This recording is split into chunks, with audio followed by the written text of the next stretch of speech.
Dr. Rekha Kalani, Associate Professor, Department of Chemistry, GDV Government Girls College, Kota. BSc Part 2, Paper 2, Unit 5th. Organic compounds of nitrogen के part 10th में आपका स्वागत है। 9th part में हमने amines की acylation reactions को देखा था। इसके बाद में इसकी नाइट्रस एसिड के साथ में अभिक्रिया जो कि नाइट्रोसेशन कहलाती है, नाइट्रोसिनीकरण। इसमें हम देखें कि प्राइमरी एमीन्स हैं वो primary aliphatic amines nitrous acid के साथ में अभिक्रिया करके अनस्टेबल डाईएजोनियम सॉल्ट्स बनाते हैं। ये डाईएजोनियम सॉल्ट्स जो हैं वो शीघ्रता से नाइट्रोजन गैस को रिलीज करते हैं और कार्बोकैटायन बनाते हैं, जो कि अभिक्रिया में उपस्थित नाभिक स्नेही से क्रिया करके SNI-E1 और SN2 या E2 मैकेनिज्म द्वारा एल्किल हैलाइड एल्कोहल और एल्कीन का फॉर्मेशन करते हैं। तो ये हम देखें कि किस तरह से जो है वो primary aliphatic amines nitrous acid के साथ में रिएक्शन करते हैं। जैसे एक एग्जांपल हमने लिया CH3 CH2 CH2 NH2 plus HNO3 in presence of NaNO2 and HCl। तो इससे डाइएजोनियम सॉल्ट बनता है। ये डाइएजोनियम सॉल्ट से जो है वो एक मॉलिक्यूल ऑफ नाइट्रोजन निकलती है और कार्बोकैटायन का फॉर्मेशन होता है।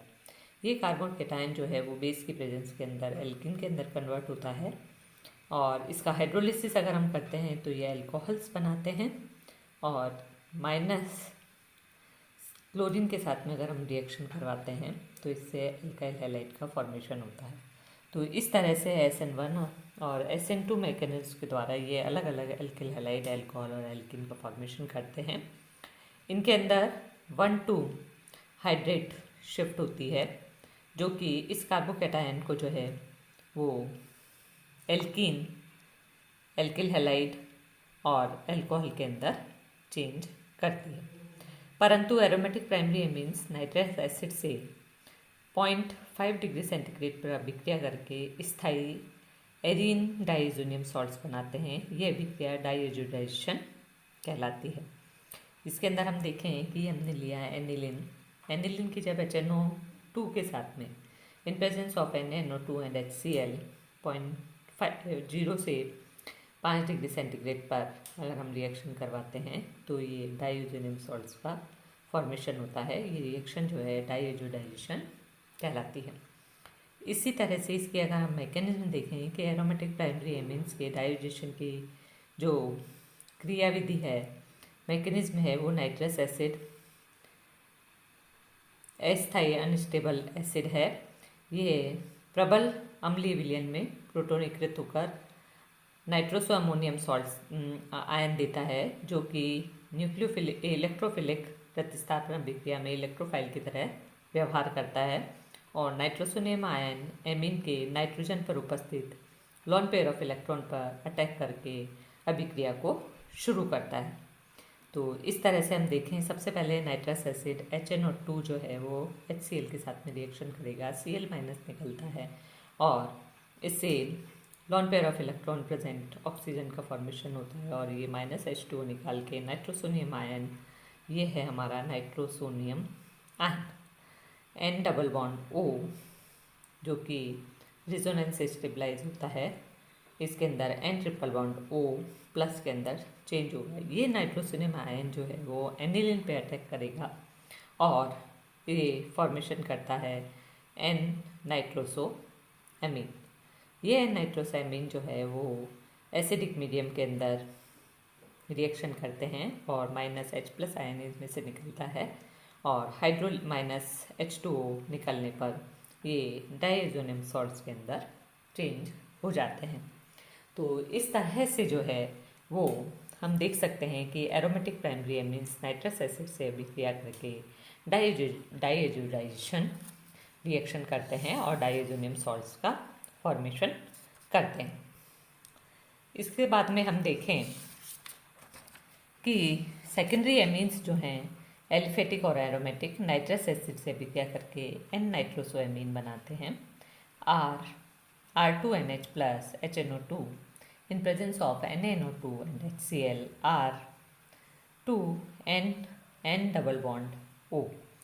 तो ये जो हमारे एलिफेटिक एमीन्स हैं वो भी इनसे एन नाइट्रोसैमिन बनाएंगे, ये एलिफेटिक एमीन्स हमारे। और इसी तरह से एरोमेटिक एमीन्स के साथ में अगर हम रिएक्शन करवाते हैं सेकेंडरी एमीन्स के साथ में एरोमेटिक, तो ये पीला तेलीय द्रव बनाते हैं जो कि नाइट्रोसो एमीन होते हैं। ये इस अभिक्रिया की क्रियाविधि प्राइमरी एमीन्स के समान ही होती है, परंतु इसके अंदर जो है वो नाइट्रोसो एमीन बनाने की बनने पर ही अभिक्रिया रुक जाती है, क्योंकि सेकेंडरी एमीन में नाइट्रोजन से केवल एक ही हाइड्रोजन जुड़ा रहता है। और ये अभिक्रिया लीबरमान नाइट्रोसो एमीन टेस्ट का आधार भी है। इसी के आधार पर जो है वो लीबरमान नाइट्रोसो टेस्ट जो कि हम सेकेंडरी एमीन्स के लिए करते हैं, उसको हम करते हैं कि ये पीले रंग का अगर द्रव का फॉर्मेशन होता है, इसका मतलब सेकेंडरी एरोमेटिक एमीन्स प्रेजेंट है। टर्शरी एमीन्स के लिए अगर हम देखें तो जब tertiary aliphatic amines nitrous acid से विक्रिया करता है तो एमीन सॉल्ट और नाइट्रोसो अमोनियम सॉल्ट्स का फॉर्मेशन होता है जो कि टर्शरी एमीन्स के साथ में सामने के अंदर रहते हैं। ये हमने देखा कि किस तरह से जो है वो एन नाइट्रोसो अमोनियम क्लोराइड का फॉर्मेशन हुआ, जबकि हम R3N plus NaNO2 plus HCl की रिएक्शन करवाते हैं तो R3N plus N double bond OCl minus N nitroso ammonium salts का फॉर्मेशन इससे होगा।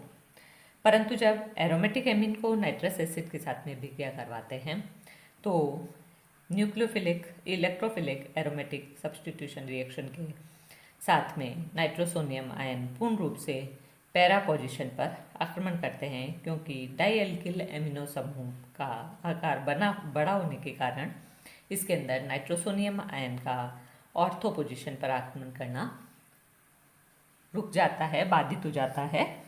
पर यदि पैरा पोजीशन पर कोई समूह उपस्थित होता है तो आक्रमण फिर ऑर्थो पोजीशन पर ही इसके अंदर होता है। तो इसके मैकेनिज्म अगर हम देखें तो किस तरह से ये होता है, ये हम देखें। ये है हमारा एरोमेटिक टर्शरी एमीन, इसकी इलेक्ट्रोफिलिक सब्स्टिट्यूशन रिएक्शन होगी, पैरा पोजीशन पर अटैक होगा और ये बनाता है कंपाउंड -H निकलता है और ये बनता है पैरा नाइट्रोसो NN डाईएल्किल एनिलीन। तो ये जो कंपाउंड बना है, ये कंपाउंड अगर इसकी पैरा पोजीशन पर कोई दूसरा ग्रुप लगा हुआ रहता है तो फिर ये अटैक जो है वो ऑर्थो पोजीशन पर होगा और N double bond O group जो है वो ऑर्थो पोजीशन पर लगेगा। इसी तरह से एल्किल हैलाइड और कीटोन्स के साथ में क्या अभिक्रिया होती है अगर हम देखें तो प्राइमरी एमीन्स एल्डिहाइड और कीटोन्स के साथ में अभिक्रिया करके imine C double bond N bond युक्त कंपाउंड बनाते हैं, जिन्हें कि हम शिफ्ट बेसिस कहते हैं या एनिल का भी कहते हैं इनको। तो ये हम देखें कि एल्डिहाइड RCHO प्लस RNH2, तो ये RCH डबल बॉन्ड NR का फॉर्मेशन करते हैं जिसे कि हम इमीन बोलते हैं शिफ्ट बेसिस। इसी तरह से कीटोन के साथ में भी रिएक्शन करके ये RCH डबल बॉन्ड NR का फॉर्मेशन करते हैं। ये एक न्यूक्लियोफिलिक एडिशन रिएक्शन है जिसमें कि अल्फा हाइड्रोक्सिल एमीन या कार्बोनिल एमीन इंटरमीडिएट के रूप में बनता है, जो कि जल का एक अणु निकालकर इमीन का फॉर्मेशन करता है। तो इसके मैकेनिज्म देखें तो ये न्यूक्लियोफिलिक एडिशन रिएक्शंस देते हैं।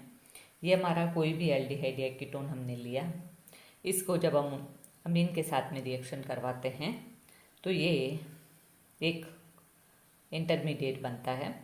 ये इंटरमीडिएट जो है वो प्रोटॉन का ट्रांसफ़र इससे होता है H प्लस का, और ये बनाता है अल्फा हाइड्रोक्सिल एमीन, जो कि हाइड्रोलिसिस पर एमीन्स के अंदर चेंज होते हैं। एक वाटर मॉलिक्यूल इनसे निकलता है और इमिनियम आयन का फॉर्मेशन होता है, जो कि होता है RC। एल्डिहाइड है तो H और नहीं तो कीटोन है तो R double bond NHR। N पे जो है वो पॉजिटिव चार्ज प्रेजेंट होगा, जो कि हाइड्रोलिसिस पे जो है वो हमें इमीन देते हैं, या एनिल का एनिल काइल से फॉर्मेशन होता है, जो कि शिफ्ट बेसिस कहलाते हैं। तो ये हमने देखा कि किस तरह से एल्डिहाइड और कीटोन्स जो हैं वो रिएक्शन करते हैं। इसके बाद में हम देखें कि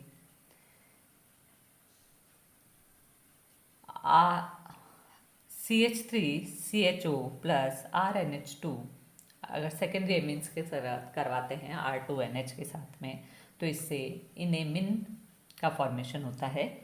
ये हैं हमारे इनेमिन्स, ये इनेमिन्स हैं। इसमें होता है R2C डबल बॉन्ड CrNR2।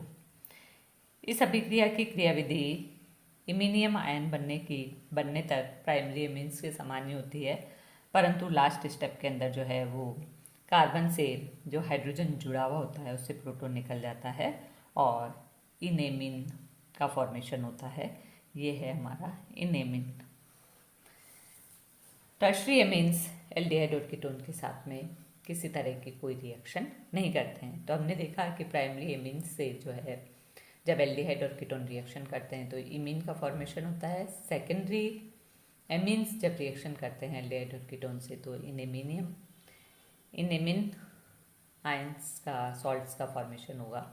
और टर्शरी एमीन जो हैं वो एल्डिहाइड और कीटोन से किसी तरह की कोई रिएक्शन नहीं करते हैं। इसके बाद में हम देखें reaction with carbon disulphide CH2।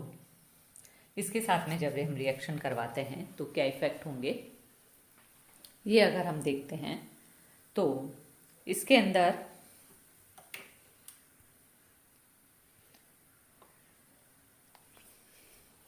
Carbon disulphide के साथ में रिएक्शन होगा। प्राइमरी एमीन कार्बन डाइसल्फाइड के साथ में विक्रिया करके डाइथायोकार्बोलिक कार्बेमिक एसिड बनाते हैं, जो कि AgNO3 या मर्क्यूरिक क्लोराइड से विक्रिया कराने पर आइसोथायोसाइनेट बनाता है। तो ये हो गया हमारा RNH2 प्लस CH2। ये अगर हम मैकेनिज्म देखें इसकी, तो ये मैकेनिज्म में इस तरह से कॉम्प्लेक्स का फॉर्मेशन होता है, फिर प्रोटॉन का ट्रांसफ़र होगा। ये प्रोटॉन के ट्रांसफ़र से डाइथायोकार्बेमिक एसिड बनता है RNHCSSH डाइथायोकार्बेमिक एसिड, जो कि AgNO3 और या AgCl2 की प्रेजेंस के अंदर आइसोथायोसाइनेट के अंदर चेंज हो जाता है। तो ये आइसोथायोसाइनेट हमारा हो जाएगा RN double bond C double bond S plus H2S इससे निकल जाएगी। तो इस तरह से प्राइमरी एमीन्स जो हैं वो आइसोथायोसाइनेट बनाते हैं, जिनके अंदर की सरसों के तेल की जैसी गंध होती है। इसीलिए इसे half pan mustard oil reaction भी हम कहते हैं। इस अभिक्रिया का उपयोग प्राइमरी एमीन्स के टेस्ट के लिए भी किया जाता है। प्राइमरी एमीन्स लें, कार्बन डाइसल्फाइड डालें, प्रोटॉन ट्रांसफ़र होगा और AgNO3 की प्रेजेंस के अंदर आइसोथायोसाइनेट ये बनाते हैं, जो कि half man mustard oil reaction कहलाती है, क्योंकि इसकी स्मेल जो है वो मस्टर्ड ऑयल जैसी होती है। इसी तरह से हम देखें कि सेकेंडरी एमीन्स जो हैं वो कार्बन डाइसल्फाइड से विक्रिया करके डाइथायो कार्बेमिक एसिड बनाते हैं, जो AgNO3 और HgCl2 से विक्रिया करने पर आइसोथायोसाइनेट में विघटित नहीं होते हैं। मतलब ये केवल डाइथायोकार्बेमिक एसिड का ही फॉर्मेशन करते हैं। ये हमने देखा कि ये हमारे हैं सेकेंडरी एमीन्स। CH2 के साथ में रिएक्शन होगी और डाइथायो कार्बेमिक एसिड का फॉर्मेशन होता है, जो कि AgNO3 या AgCl2 की प्रेजेंस के अंदर किसी तरह की कोई रिएक्शन नहीं करते हैं। नेक्स्ट है कार्बेलैमिन रिएक्शन। प्राइमरी एमीन्स को क्लोरोफॉर्म तथा KOH से एल्कोहलिक विलयन के साथ में गर्म करते हैं तो अत्यंत ही दुर्गंध युक्त आइसोसाइनाइड या कार्बेल एमीन प्राप्त होता है और इसी कारण इस अभिक्रिया को कार्बेलैमिन रिएक्शन भी कहते हैं। ये हमने देखा RNH2 plus CHCl3 plus KOH chloroform के साथ में गर्म करते हैं तो RN triple bond C N पे पॉजिटिव और कार्बन पर नेगेटिव चार्ज प्रेजेंट हुआ। आइसोसाइनाइड इससे बनता है, जो कि कार्बेलेमिन कहलाता है। इस अभिक्रिया का उपयोग जो है वो प्राइमरी एमीन्स के टेस्ट में भी किया जाता है। इस अभिक्रिया को सेकेंडरी और टर्शरी एमीन नहीं देते हैं। तो कार्बेलेमिन रिएक्शन जो है केवल प्राइमरी एमीन्स देते हैं, जिसके अंदर की जो है क्लोरोफॉर्म और KOH के साथ में बेसिक मीडियम में रिएक्शन के अल्कोहलिक विलयन के साथ में करवाते हैं बेसिक मीडियम में, तो ये कार्बेलेमिन फॉर्मेशन करते हैं। कार्बेलेमिन होता है हमारा RN triple bond C N पे पॉजिटिव और कार्बन पर नेगेटिव चार्ज होता है। तो इसके मैकेनिज्म अगर हम देखें तो ये कुछ स्टेप्स हैं। फर्स्ट स्टेप के अंदर डाइक्लोरोकार्बिन इंटरमीडिएट बनता है। क्लोरोफॉर्म जो है वो OH के साथ में रिएक्शन करेगा और ये हमारा बन जाएगा डाइक्लोरोकार्बिन इंटरमीडिएट CCl2। ये CCl2 जो है वो प्राइमरी एमीन्स पे नेक्स्ट स्टेप के अंदर अटैक करता है और इससे प्रोटोन का ट्रांसफ़र होके आइसोसाइनाइड कार्बेलेमिन का फॉर्मेशन होगा। -HCl निकल के 2 मॉलिक्यूल ऑफ HCl के निकलते हैं और ये आइसोसाइनाइड का फॉर्मेशन करता है। तो इस तरह से हमने देखा कि ऑर्गेनिक कंपाउंड्स ऑफ नाइट्रोजन के अमीन कंपाउंड्स जो हैं उनके अंदर किस तरह से केमिकल रिएक्शंस होती हैं, कौन कौन सी केमिकल रिएक्शंस होती हैं। काफ़ी इंपॉर्टेंट केमिकल रिएक्शंस हैं प्राइमरी सेकेंडरी और टर्शरी एमीन्स की। तो इसके बाद में हम कुछ और भी इनकी केमिकल रिएक्शंस को देखेंगे कि एमीन्स जो हैं वो कौन सी और रिएक्शंस हमें देते हैं। तो ये हम नेक्स्ट लेक्चर के अंदर पढ़ेंगे। इसके अंदर हमने कुछ केमिकल रिएक्शंस को पढ़ा है। फिर इसके बाद में इसका एमीन्स का ऑक्सीडेशन किस तरह से होता है। एमीन्स बहुत ही आसानी से ऑक्सीडाइज हो जाते हैं, परंतु जो प्राप्त होने वाला उत्पाद अमीन की संरचना और ऑक्सीकारक की जो हमारा ऑक्सीडाइजिंग एजेंट है उसकी नेचर पर निर्भर करता है। तो ये अलग अलग ऑक्सीडाइजिंग एजेंट्स की प्रेजेंस के अंदर रिएक्शन होगी और अलग अलग कंपाउंड्स का इनसे फॉर्मेशन होता है। तो बहुत इम्पॉर्टेंट ऑक्सीडेशन रिएक्शंस हैं एमीन्स की, जिनके अंदर की प्राइमरी सेकेंडरी और टर्शरी एमीन्स किस तरह से अलग अलग रिएक्शंस हमें देते हैं। आज के चैप्टर में इतना ही। अभी तक हमने नाइट्रोजन के बहुत सारे नाइट्रो एमीन्स कंपाउंड्स का फॉर्मेशन देखा है। तो यही रिएक्शंस में एमीन की रिएक्शंस जो हैं इसमें इंपॉर्टेंट रिएक्शंस हैं, जो कि इलेक्ट्रोफिलिक एरोमेटिक सब्स्टिट्यूशन रिएक्शंस भी इनमें होती हैं, बहुत इंपॉर्टेंट रिएक्शंस होती हैं और इम्पॉर्टेंट नेम रिएक्शंस भी इनसे होती हैं। तो नेक्स्ट ऑक्सीडेशन ऑफ एमीन्स हम जो है नेक्स्ट लेक्चर के अंदर पढ़ेंगे। आज के लिए इतना ही। Thank you.